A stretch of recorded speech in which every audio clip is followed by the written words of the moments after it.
Hello मित्रांनो, या व्हिडिओमध्ये मी तुम्हाला सांगणार आहे की आयरन फ्लाय जी मी डिप्लॉय केली ती झिरो लॉस कशी आणीन. ओके, आणि त्यासाठी मी तुम्हाला चार्टवरती घेऊन जातो की मी कुठे ट्रेड घेतला ती आयरन फ्लायची. हा व्हिडिओ पूर्ण पहा, कारण काय ना, मी मूव्हिंग एव्हरेजचा जो व्हिडिओ अपलोड केलेला तो खूप लोकांनी पाहिला, पण ते स्किप करत पाहिलं. त्यामुळे ना लोकांनी त्याचे कंडिशन्स पूर्ण ऐकलेत की मला माहीत नाही. अगर तुम्ही कंडिशन्स त्याचे ऐकत नाही ना आणि तुम्हाला लॉस होईल, मग तुम्ही मलाच कमेंट्समध्ये सांगा की लॉस झाला म्हणून. त्यामुळे कमेंट ते कंडिशन्स पूर्ण ऐका, त्याच्यानंतर ती स्ट्रॅटेजी यूज करा तुम्ही. ओके, चला आता व्हिडिओला सुरुवात करूया. मी तुम्हाला सांगतो मी डिप्लॉय कुठे केलं आयरन फ्लाय. अगर तुम्ही बघाल, मी जसं तुम्हाला ॲनालिसिसच्या व्हिडिओमध्ये सांगितलेलं की हा हॉट कॅन्डल बनवल्यानंतर ब्रेक केल्यानंतर मार्केट खाली जाईल. मार्केटने तसंच केलं. त्याच्यानंतर गॅपडाऊन झाला ना, त्यामुळे मी ती डिप्लॉय केली. अगर फ्लॅट ओपन होऊन अगर ब्रेक करते ना 22,495ची लेवल, तर मी सरळ 2 लॉट कॉल सेल केला असता आणि 1,000 रुपये पर लॉटच्या हिशोबाने सेल केला असता. पण गॅपडाऊन झाल्यामुळे काय झालं, मला कळलं की कंटिन्यू रॅली मिळणं थोडं पॉसिबल नाही आहे.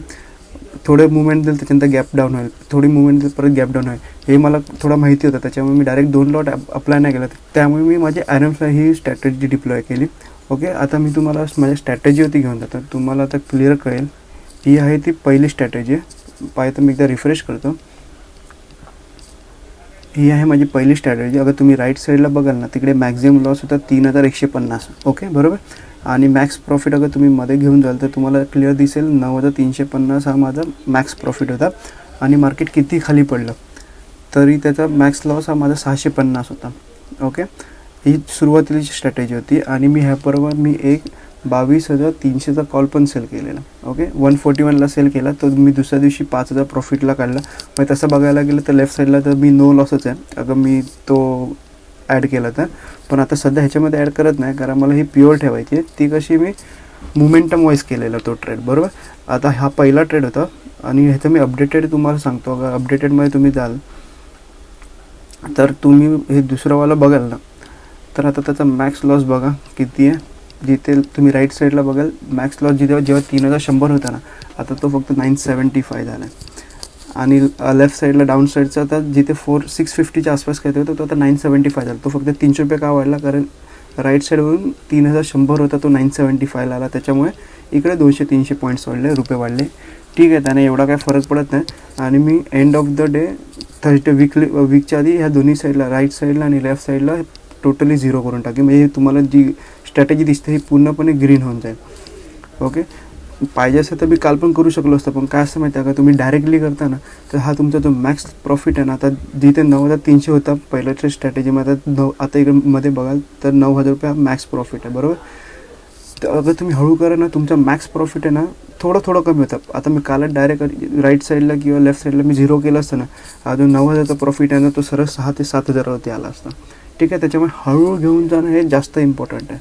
त्याच्यामुळे तुम्हाला चान्सेस चांगले मिळतात प्रॉफिटचे आणि मॅक्झिमम प्रॉफिट मिळेल. आता इकडे तुम्ही माझं बघा, आता इथे माझी स्ट्रॅटेजी ती किती 1:10 जर तुम्हाला रिस्क रिवॉर्ड देते. माझं 2-3दा लॉस झाला आणि चुकून समजा माझं एकदाच मला कंप्लीट प्रॉफिट मिळालं, कंप्लीट प्रॉफिट 100% प्रॉफिट मिळणं चान्सेस कमी असतात. पण समजा 10पैकी 2दा ट्रेड जरी मिळालं तरी आपण बऱ्यापैकी प्रॉफिटेबल राहू शकतो. ओके, आणि हे बघा ह्या साईडला आलं ना तर मी कॉल सेल करायचे असतात. तरी मी काय केलं बघा, अगर 22,500चा लेफ्ट साईडला बघा 22,500चा ना मी 77ला घेतला, तर मी 12 रुपयाला एक्झिट केला. आणि त्याच्यानंतर 22,450 हा मला दिसतो आहे, तो मी बाय केला. त्याच्यामुळे 975 झाला. अगर मी उलट्या साईडने कॉल सेल करत असतो ना किंवा मग पुट सेल करत असतो तरी हा सेमच झाला असता. कारण काय माहिती आहे, आता माझं ऑलरेडी मी कॉल सेलिंग करतो किंवा पुट सेलिंग करतो मोमेंटम वाईज. त्याच्यामुळे मी ह्याच्यामध्ये सेलिंग करत नाही, मी ह्याच्यामध्ये बाईंगच्या हिशोबाने मी मार्केटला जवळजवळ घेऊन येतो. ओके, ह्या साईडला जो लॉस असतो ना तो कसा झिरो करायचा, अगर ह्याच्यावरती तुम्हाला कंप्लीट व्हिडिओ हवा असेल तर मला नक्की कमेंट्स करा, त्यावरती मी तुम्हाला नक्की व्हिडिओ आणीन. मी बघा मी 2च करतो. एक आहे ते ॲरन कॉन्डर, ओके, आणि दुसरी आहे ती कॅलेंडर स्प्रेड करतो. हे 2 करतो. कॅलेंडर स्प्रेड किंवा कसं हे विक्स अगर माझं हाय असेल ना, प्रीमियम ज्यावेळी हाय असेल तेव्हा मी ही स्ट्रॅटेजी करतो. आणि नॉर्मली मी ॲरन फ्लाय करतो, पण ते विथ ॲडजस्टमेंट करतो. ओके.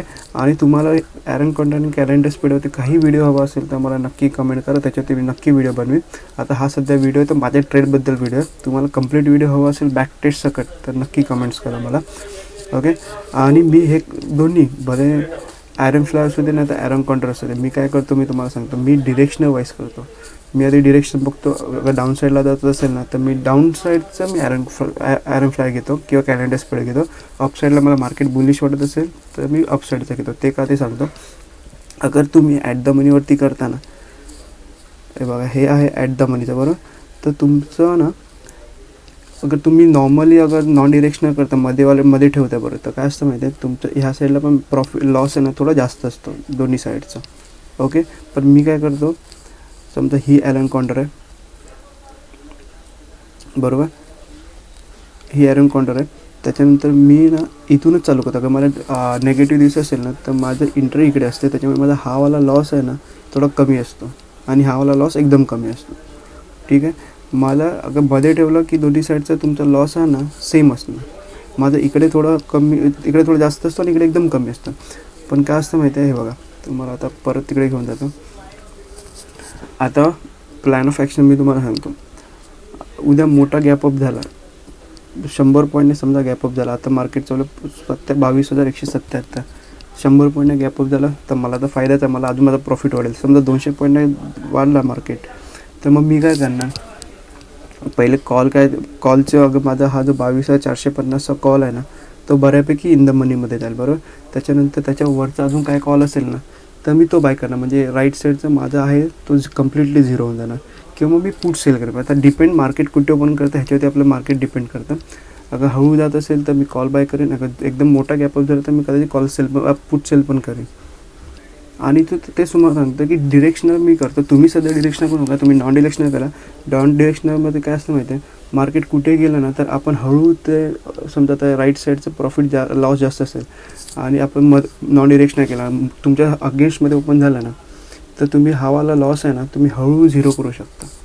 आणि ह्यामध्ये लॉस आहे तो हळू झिरो करायचा. तुम्ही डायरेक्ट झिरो करायला गेला ना, अगर तुम्ही राईट साईडचा झिरो करायला गेला तर तुमच्या लेफ्ट साईडचा मोठा लॉस होऊन जाईल, जास्त लॉस दिसेल. ठीक आहे. हळू करून गेला ना तुम्हाला दोन्ही साईडचं झिरो होऊन जाईल. ठीक आहे. अजून तुम्हाला काही डाऊट असेल तर तुम्ही मला कमेंट्स करा. आणि ॲनालिसिसचा तर व्हिडिओ मी पाठवला तो नक्की पहा. उद्या मार्केट कुठे जाऊ शकते त्याबद्दल मी माहिती दिली. आणि व्हिडिओ आवडला असेल लाईक करा. चॅनल हवं असेल तर तुम्ही सबस्क्राईबसुद्धा करू शकता. धन्यवाद.